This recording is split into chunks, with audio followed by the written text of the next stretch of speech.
Today, I'm going to explain a German-American psychological thriller mystery film called Flight Plan. Spoilers ahead. Watch out and take care. It is a tough night for Kyle Pratt.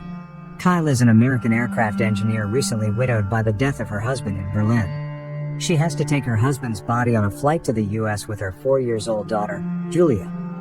To help her with her anxiety, Kyle takes pills as prescribed by her doctor. The next morning, it is snowing outside. A taxi is waiting for them to take them to the airport. While at the airport, Kyle loses Julia. She panics. She sees strangers, couples, foreigners, adults, but nobody kid-sized.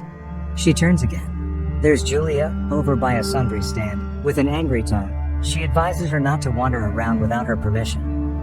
Kyle and Julia will soon board a plane that Kyle helped design. They are the first to enter the cabin. Julia looks out her window. Then she steams that window up with her breath and draws a little heart in the steam with her finger, a tiny, clumsy heart. Then Kyle takes a nap. Awakening from her nap, she realizes that Julia has disappeared from her seat. Kyle tries to ask other passengers, but none of the passengers recall seeing her. A flight attendant suggests that Julia might be playing with children of her age. Kyle walks down the aisle, trying to find her, but still no sign of Julia. Kyle continues to look around with an unease that's beginning to grow. She rechecks their row, where they'd fallen asleep. She looks under that blanket and finds the one-armed bear. But no Julia. That's weird. Julia wouldn't go anywhere without her bear. Then she contacts a flight attendant, Stephanie, to help her find Julia. Stephanie agrees to help her and makes an announcement of a missing child. A moment later, however, to her surprise, Stephanie tells her there is no record of her daughter boarding the flight. Kyle is confused. She is very sure her daughter was there with her, so she tries to prove it by showing her boarding pass. However, Kyle is unable to find Julia's boarding pass. And she also finds that her daughter's backpack is missing from the overhead bin, which is impossible because Julia couldn't have reached up here by herself. She's not tall enough. Seeing this situation, a Sky Marshal, Gene Carson, begins to monitor her while she's searching for her daughter. Kyle demands to see the captain, Marcus Rich, to get him involved in the search for her daughter. Hearing that there's no record of her daughter boarding the flight, the captain asks if Kyle is under any medication right now. Kyle says that she was taking sleeping pills to help her with anxiety due to her husband's death. Kyle further reveals that her husband died falling from their roof 6 days ago, which she refuses to believe was suicide. The captain and the other crew members suspect that Kyle has become unhinged by her husband's death and has imagined bringing her daughter aboard. Kyle insists on looking for Julia from nose to tail. Captain Rich reluctantly agrees and orders the crew members to do a thorough search. The lights in the cabin are turned on. An announcement is made to all passengers not to leave their seats. Stephanie goes down to the avionics section, looking around, but still no 4-year-old girls. While Pratt is busy searching, she sees an Egyptian.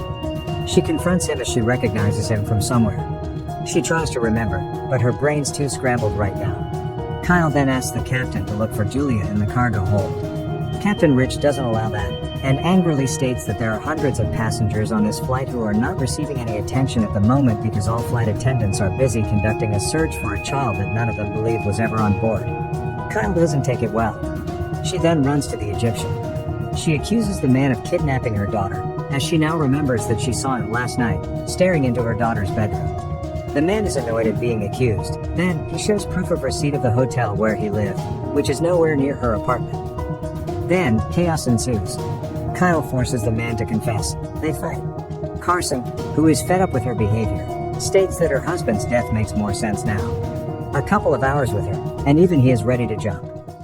Not long after, Captain Marcus receives a wire from the hospital in Berlin that says Julia was with her father when he fell off the roof and also died of internal injuries. Now, the crew believes she is delusional. Kyle furiously denies it. She is very sure that Julia is still alive and still on the plane.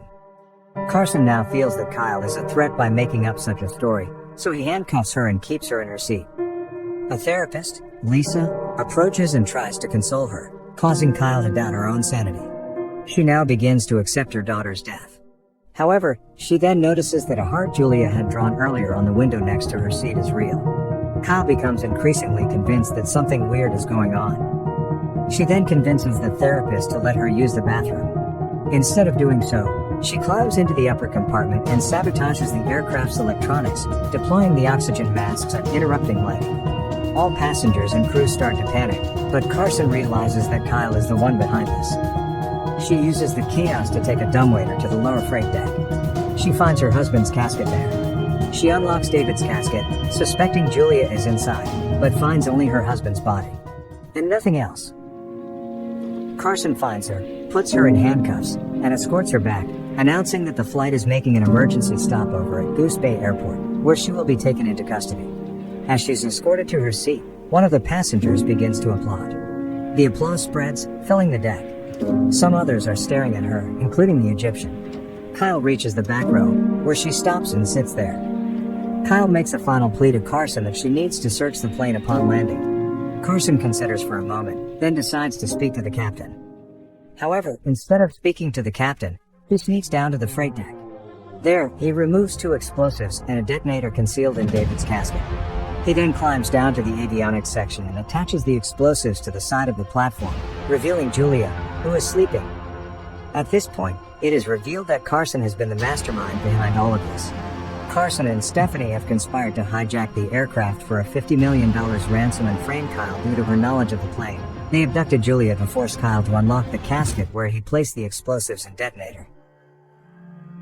Carson tells the captain that Kyle is a hijacker and threatens to blow up the aircraft unless the airline transfers $50 million into a bank account.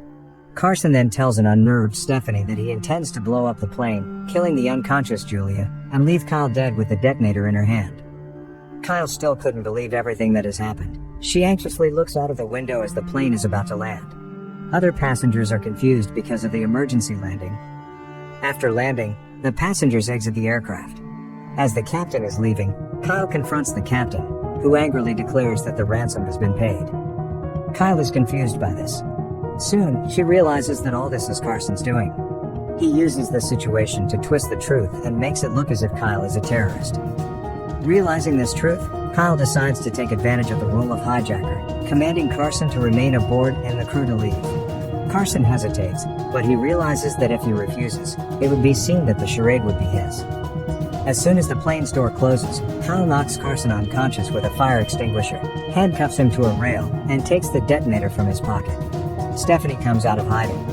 Carson regains consciousness. He chases after Kyle, shooting until she locks herself in the cockpit. She opens a hatch door to the plane's attic and throws out a lighter to fool him. Carson hears the upstairs thud and leaves.